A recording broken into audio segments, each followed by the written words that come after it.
Welcome to another episode of Park Avenue Plastic Surgery Class, the podcast where we explore controversies and breaking issues in plastic surgery. I'm your co-host, Doreen Wu, and I'm excited to be here with Dr. Lawrence Bass, Park Avenue plastic surgeon, educator, and technology innovator, as well as our guest expert, dermatologist, Dr. Christopher Zachary from Irvine, California. The title of today's episode is Device Advice, Exploring the Role of Devices in Aesthetic Medicine. We all know that lasers can be a great beauty tool. Is that what you mean by devices, Dr. Bass, or is there more to that?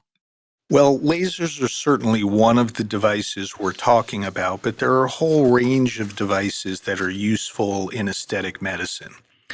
And you can think about them in various types of categorization. There are different energy sources. There are things that use lasers, things that have light that's not technically laser light. There are radio frequency devices, and more recently, there are some devices that produce plasma or that use microwave energy. So that's one way of thinking about the range of devices. There are also devices in terms of what the method of effect is. And so there are devices that use very short pulses in a photothermal or a thermal fashion. There are devices that produce bulk heating, so a slow but lower level heating over seconds or sometimes minutes. There are devices that don't have thermal effects at all but work in a photoacoustic fashion, so a shock wave or sound energy method of action. Another way to think of devices is, are they fractional, exposing in discontinuous areas over the treatment zone, or are they full field over the entire treatment zone? And there are technologies that are non-invasive entirely, that are micro-invasive, or that are part of a minimally invasive procedure. So anytime you think of a device, it's important to kind of split out what category we're working in. And also there are some non-energy-based devices like microneedling devices that do not impart energy but create an effect just by creating microneedling, and other types of aesthetic devices. So with that introduction, I would like to welcome our guest today, Dr. Christopher Zachary. And I've known Dr. Zachary for quite a few years. We taught a course together, which he was gracious enough to allow me to co-direct with him in all of the aesthetic medicine techniques, a multidisciplinary course. He has been the chairman of dermatology at University of California at Irvine, and he's extremely knowledgeable and experienced in all of the topic area that we're discussing today. So, Dr. Zachary, welcome and thank you for joining. Thank you very much, Dr. Bass, or can I call you Larry, since we've known each other for about 15 years or so. Larry, it's a pleasure to be with you today, and I'm excited to see what this discussion brings. Let's kick off, Dr. Zachary. Can you tell us more about what these types of devices can do? Well, I'd like to go back a little bit to cover some of the history of whence these devices came. During my fellowship in dermatologic surgery in Ann Arbor, Michigan, in 1985, we did have a lot of devices to use for aesthetic purposes. We had chemical peels, most of which are extremely relevant today, dermabrasion, a very sort of rather rudimentary collagen filler, and we also had a carbon dioxide and an argon lasers. Because of the problem when you do dermabrasion is you get this aerosolization of blood, and what with hepatitis and HIV, people were not anxious to to fill a room full of potentially aerosolized virus. And so then came the concept of what we call selective photothermolysis. Now, for the layperson out there, you don't have to know that term, but only know that it came from from Harvard, from the Wellman labs, where Rox Anderson and Dieter Manstein and John Parrish, I should say, came up with the concept of selective photothermolysis, where you give a lot of energy in a very short time, and you can be quite selective in the structure that you're hitting, whether it be a blood vessel or whether it be a hair follicle or pigment cells.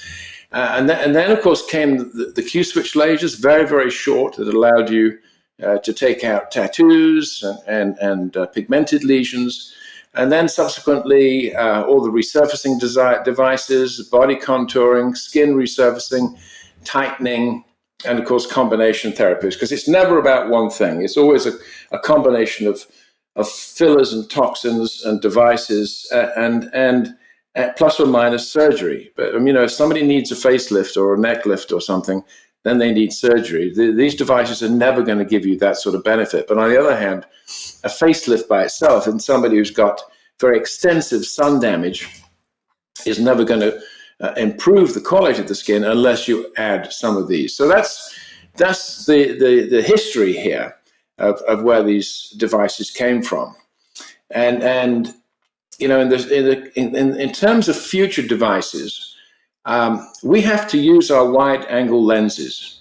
We have to know that, for instance, the amazing discovery that beta blockers could help hemangiomas was found by a French cardiologist who put this baby patient of his on beta blockers, and lo and behold, the hemangioma disappeared. Well, that's opened up a whole new sphere. And then just last week, you would have read about the early stage rectal cancer treatment from MSK, where there's complete remission in 100% of patients treated with a particular programmed death inhibitor. So there are things out there that are going to dramatically change the way we treat patients in the future. And we just need to think. We need to think carefully. We need to be open-minded. We could stay away from dogma and enjoy working with our colleagues in the industry, our engineers, who are amazing if we only give them some sort of indication about what to do. And I think that's true. And I'd like to circle back and just touch on that history of selective photothermolysis, because that really was a watershed point in laser-based treatments, and really opened up a door. Now, before that, a lot of the lasers, you would step on the foot pedal and the laser would go on, and you would take your foot off the pedal and the laser would go off, and you might expose a tenth of a second or something thereabouts. But this ability to go into millisecond treatments, which are thousandths of a second, or microsecond treatments, which are millionths. And then, as you alluded to with the pigment lasers, eventually nanosecond, which is even shorter pulse treatments, really changed things from a controlled burn to targeting a specific pathologic absorber within the tissues. So maybe hemoglobin, maybe melanin, maybe water in the tissues, but that gave us control so that it wasn't just a little bit of a burn with a little bit of correction and a little bit of unwanted effects, but really something much more precise. It's interesting that from there, a lot of the evolution, and this was the 1980s, to put a decade on it. And if you look at evolution of devices in, let's say, the early 2000s, there were probably two other principal trends, and I'll name them, and you weigh in on how you think that changed things. But I think we circled back to understanding how to exploit bulk heating to shock and damage tissues rather than to actually coagulate them. And also a development from Rox Anderson and Wellman Labs, we went to fractional treatments where instead of exposing the entire field, we learned we could create injuries that would be unacceptable if they were full field, if we only did it in 20 or 30% of the target area. You're absolutely right. The extraordinary thing with a fractionated treatment where you're treating these very, very, very narrow cylinders of tissue down to about 1.5 millimeters into the skin, but they're so narrow, they're about the tenth of a side of a hair. You can, with these ablative or non-ablative devices, you can actually ablate 10% of the skin from the face, and it heals up within a week without any scarring. I mean, it's absolutely dramatic. And people have found out since then that the minimum diameter, or I should say the maximum diameter, is about 500 microns, which is tiny, but you will not induce a scar. I always tell my patients when we're going to do any surgery at all, if we're using a knife, I say, whenever you cut the skin, you're always going to get a scar. You might not be able to see it because it's hidden away somewhere, but with these micro ablative zones, they heal up without any scarring. That is the extraordinary thing. And I think over the future, you're going to see more intelligent devices being developed, more specific, less downtime. There will be a dumbing down of devices, make them safer, for instance, for whether you treat an aesthetic problem or a skin cancer or a port wine birthmark or burn scars. And that's the whole story, by the way, the treatment of burn scars for these kids coming back from Afghanistan or Iraq or wherever. I mean, that's dramatic with what you can do to help these burn scars. But I can just say that in the future, 5-10 years, we're going to see dramatically improved devices. And then the whole situation is, well, who should use these devices? I've always wanted to for instance, with a skin cancer, to be able to scan it and then press a button and have something happen to it so that it goes away. Well, we're almost there. We have, using optical coherence tomography and incorporating that into what they call a monolithic scanner. The company Cyton is making this where you can simply heat up the skin 55 degrees for 60 seconds, and you get rid of the cancer. It's been known for 2,000 years that you can treat cancers with heating. The only problem is, until recently, we haven't really been very clever about being specific and measuring what we do. So this is all about the combination of physicians working with the engineers to come up with things that will have a tissue response which is much more acceptable, where there's less discomfort, where there's faster healing, less residual redness, swelling, and so forth, so that it'll allow people to get back to work and live normal lives. With all of these exciting developments and evolving techniques on the market, how should patients pick the right device for them?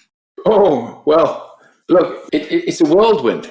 I mean, let me just spend a couple of minutes telling you about some of the new devices on the horizon. I think one of the most exciting ones is by a company called Ellacor, which is micro-coring of tissue using these circular aspiration systems that can take out, again, a little narrow cylinder of tissue all the way down to the fat.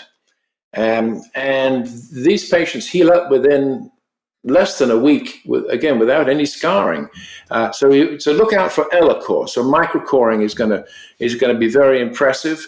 We're going to start a study soon on neck tightening using that device. And then, for instance, rapid acoustic pulse technology is quite interesting. It was developed originally to help the improvement of treatment of tattoos with the Q-switch lasers.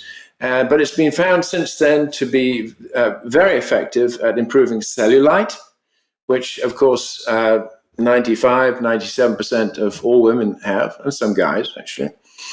I think the study with the 1726 wavelength for sebaceous glands, in other words, if you take out the sebaceous glands, the patients will not get acne. It'll essentially cure acne. There's two companies there, Aviclear and Accure. Fascinating. The nanopulse technology story. again, you're going to be hearing all about these over the next several weeks. This is like trying to drink out of a hose. It's impossible to understand it all, but it will come to you very soon. The nanopulse technology is going to be very good for treating cancers, melanomas, and so forth. Then there's the drug delivery.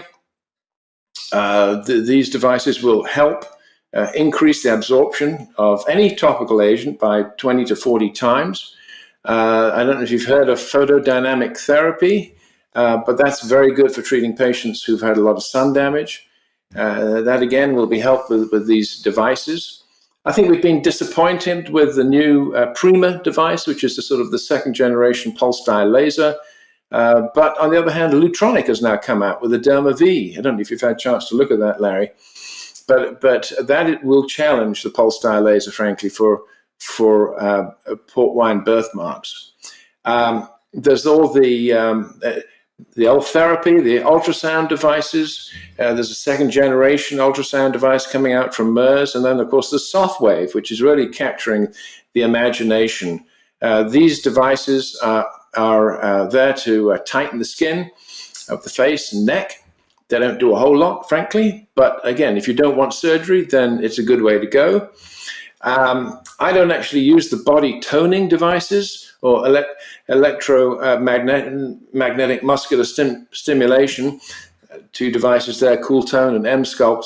But they dramatically increase the ability for you to use the muscles that you've actually toned up there. So I think, honestly, for rehabilitation, that would be really good. But of course, it's all going towards the cosmetic way. So these are just a few of the devices that are coming out. And for everyone that I know about, there are probably 2 or 3 out there that I'm not aware of. So, but what about you, Larry? If you heard of any other types of devices that you know about or working on? Well, I mean, there are a number of things that are coming. There are microwave devices that are being introduced for the first time in the U.S. This is kind of going a little higher on energy compared to the radio frequency devices, and whether it will give us an evolutionary step forward in what we can do compared to some of the older radio frequency devices remains to be seen.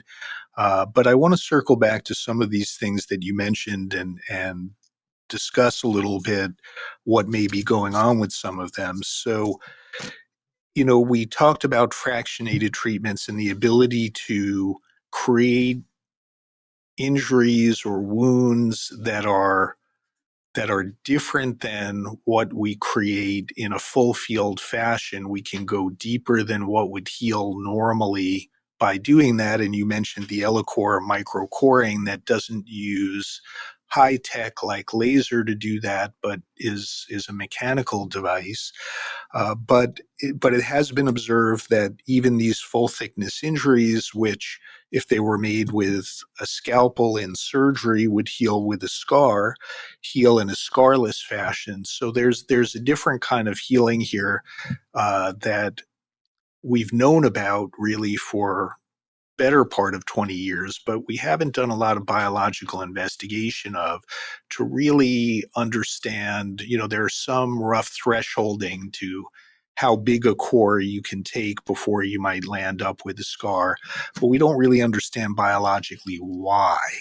And I'm curious to hear your thoughts on that and to hear your thoughts about whether you think it's just a reduction in the cross-sectional area. If you take out 1,000 microcores from the neck and you've taken out 10 or 15% of the skin, is it just reducing the amount of fabric that gives you the more even contour and reduction in laxity? Or is it actually part and parcel of the healing that gives you remodeling on top of that, or some other effect producing the clinical improvement? Larry, very good question. I without getting too technical, and I do not want to talk down to anybody here because all your listeners, I'm sure, are very familiar with these concepts. But the fractionated ablative laser, when they lay down their cylinders of injury, there's the area of vaporization surrounded by a core of sponge-like material that actually prevent those holes from healing up quickly. And so what you get is the skin doing what it's always able to do. It repairs itself with new collagen, new elastin. And so when you say, if you take out 10% of the skin from the neck, for instance, then your body is going to heal that, and you won't get so much. In fact, we've been disappointed really with the amount of contraction. But with the L-core system, that's different. There is no heat. There is no sponge-like collar that prevents them from healing up.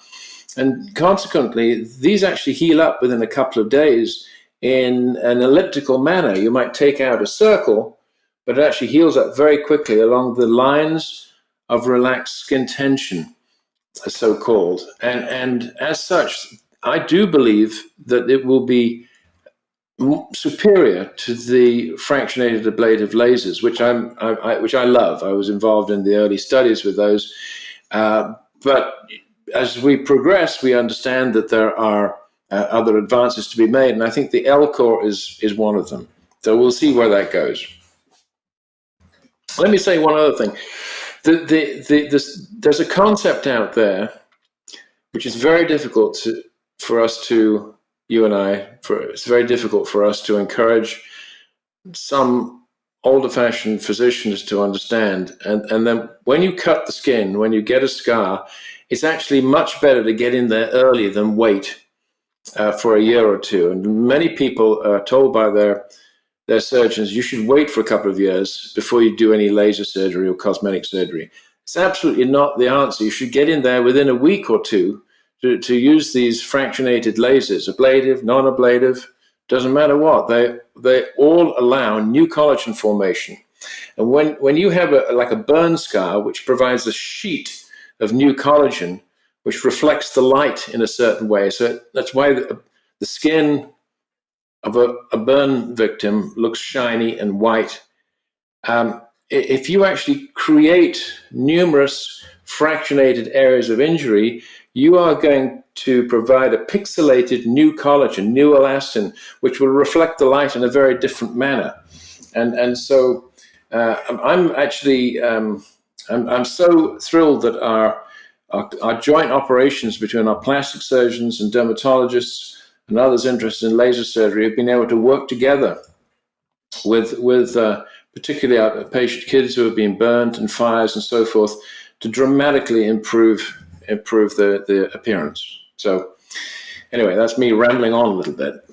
Well, I'm curious. I mean, I agree wholeheartedly. I think the fractional lasers, while it's on the surface counterintuitive that creating more burn vaporization, again, whether you do it ablatively, which clearly is coagulation, ablatively or non-ablatively, which clearly is coagulation, you're creating a more thermal effect in what's already burned tissue. So on the surface, that's a little counterintuitive, but it does create the ability in this very safe, controlled way to remodel that scarred tissue in a way that the body doesn't overreact to, doesn't make a hypertrophic scar.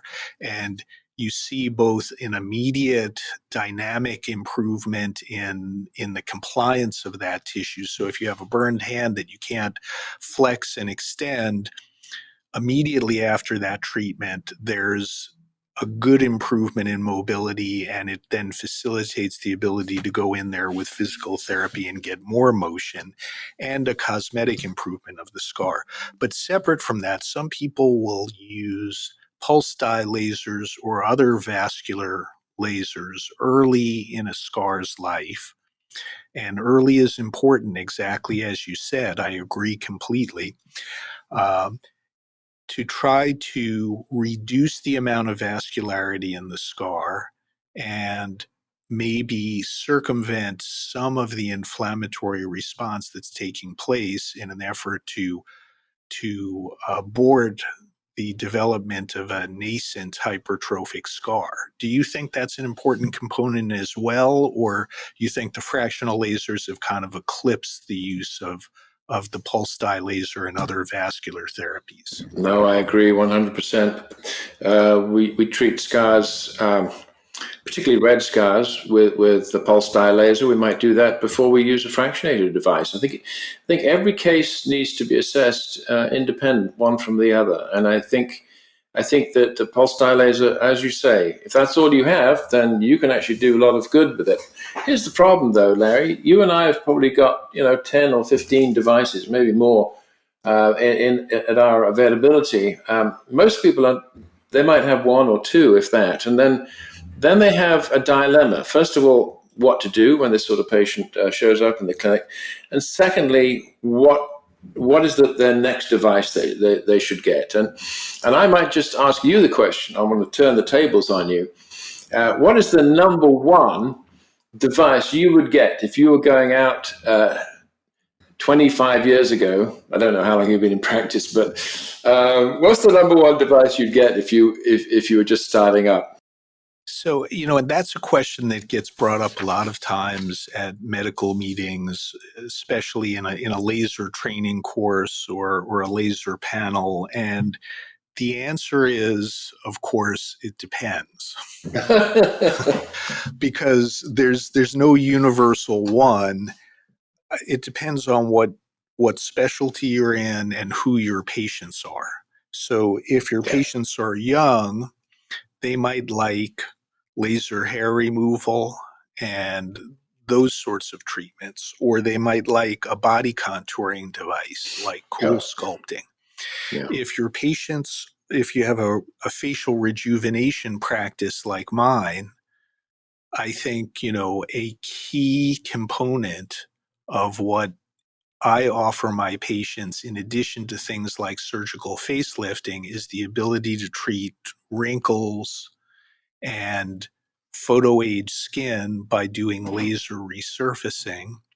And so a laser resurfacing or fractional laser resurfacing technology would be key, because I think the ability to just do the surgery and leave the photo damaged skin, and you said this earlier in this recording, that's really not adequate, and you're leaving a major component of the rejuvenation completely untouched if you don't have a technology to improve that skin.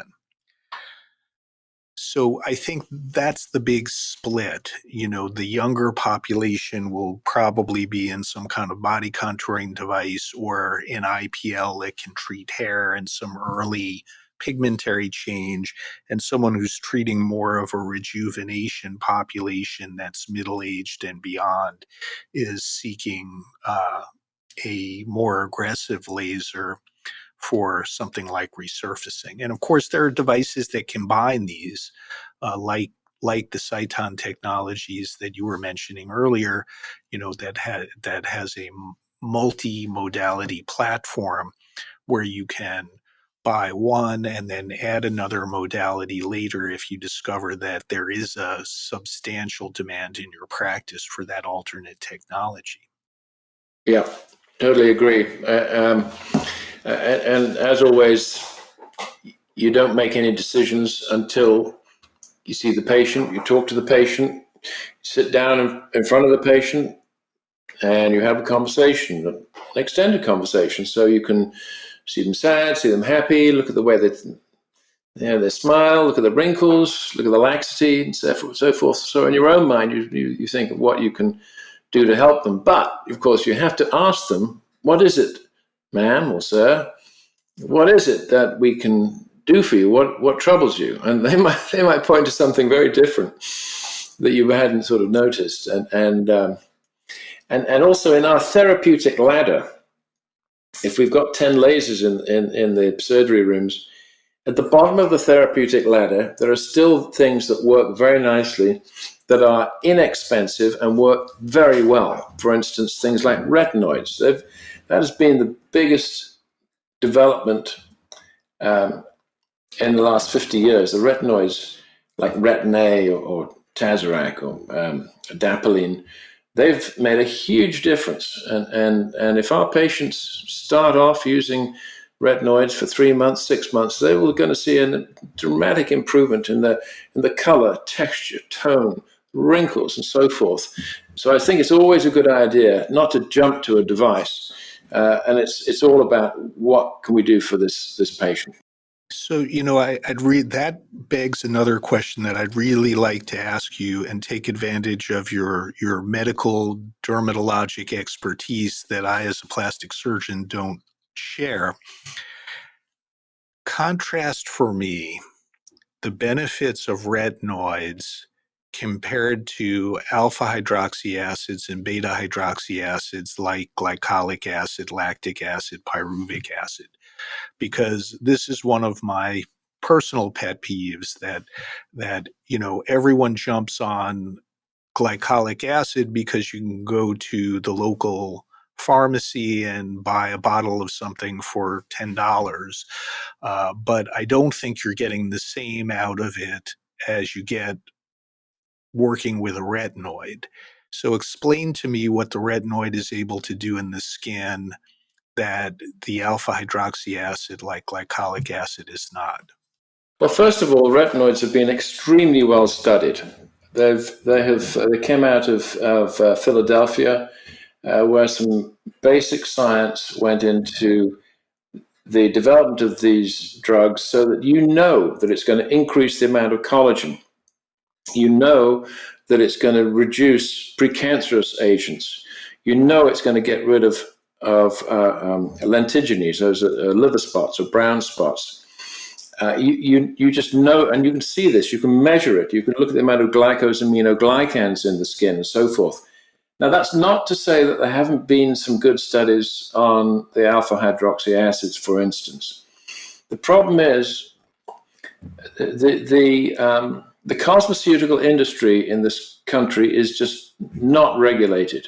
It's about a $10 billion business, and you can come up with a whole host of things that you can then sell pretty much at liberty without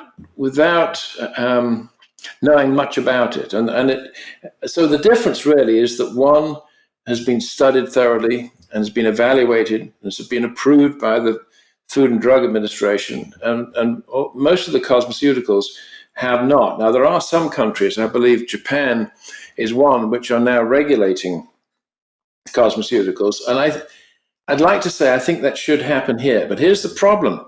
If you regulate a cosmeceutical, it's going to increase the cost of production from about $10,000 to develop it to maybe $10 million, or maybe even $100 million. So that's just not going to happen. And you have to be very careful of how you regulate things. I don't want to get into the politics of all this, only to say that one has been thoroughly tested, and the others, mainly the cosmeceuticals, really don't have a lot of background safety studies that our patients can rely upon.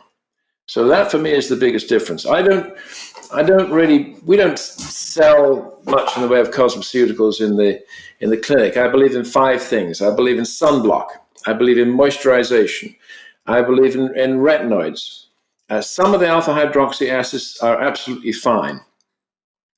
As I say, there are very few other things out there that are going to make a big difference. But I think first, as always, we should say, how can we prevent this from getting worse in the future? So it's really important that the schools that they're educated about sun damage and how to avoid it, and then if you get it, how to treat it. Because don't forget, the bottom line is there are some very serious diseases that UV light can create, including not just basal cell cancer, squamous cell cancer, but the big killer, melanoma. So I think education is important here.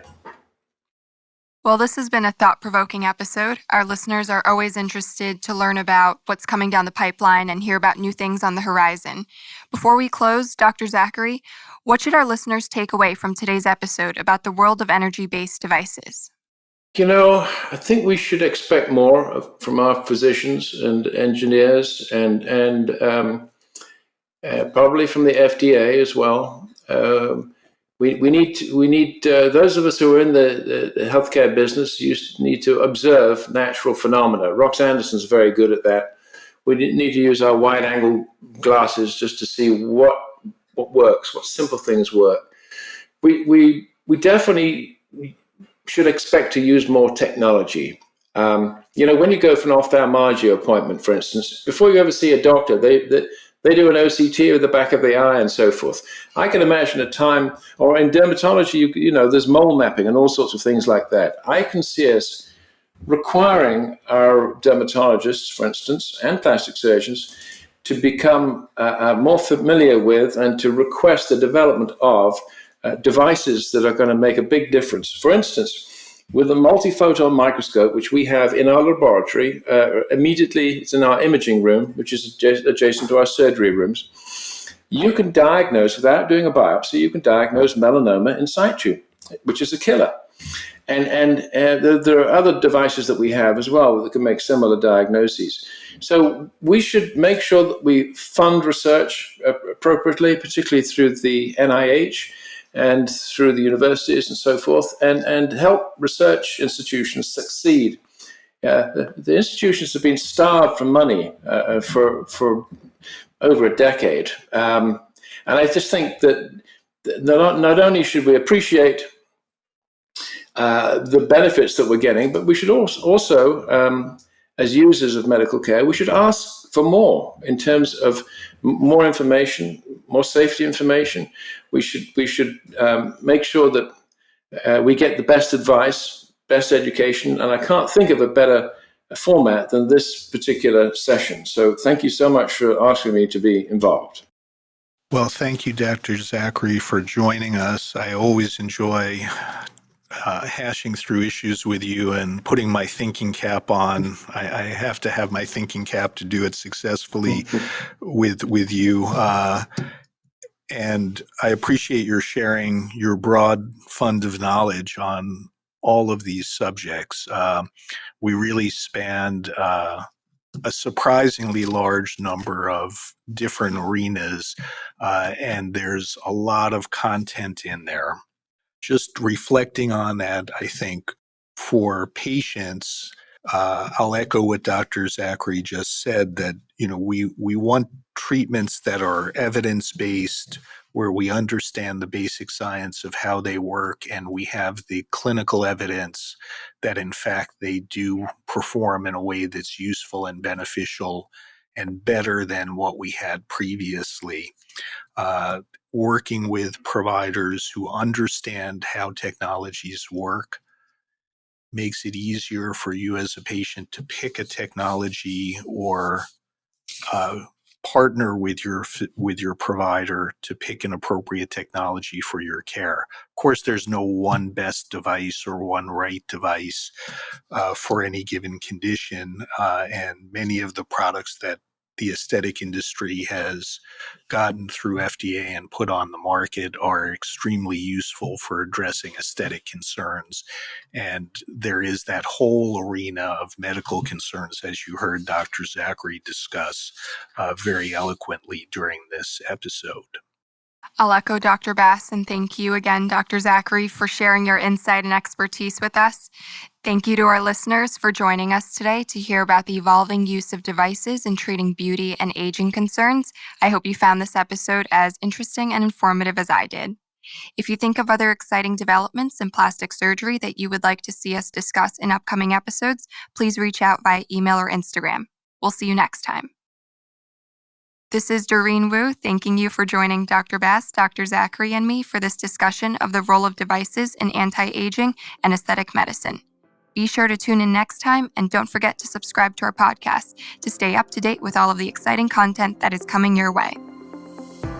Thank you for joining us in this episode of the Park Avenue Plastic Surgery Class podcast with Dr. Lawrence Bass, Park Avenue plastic surgeon, educator, and technology innovator. The commentary in this podcast represents opinion. This podcast does not present medical advice, but rather general information about plastic surgery that does not necessarily relate to the specific conditions of any individual patient. No doctor-patient relationship is established by listening to or participating in this podcast. Consult your physician to advise you about your individual healthcare. If you enjoyed this episode, please share it with your friends, and be sure to subscribe to our podcast on Apple Podcasts, Google, Spotify, Stitcher, or wherever you listen to podcasts.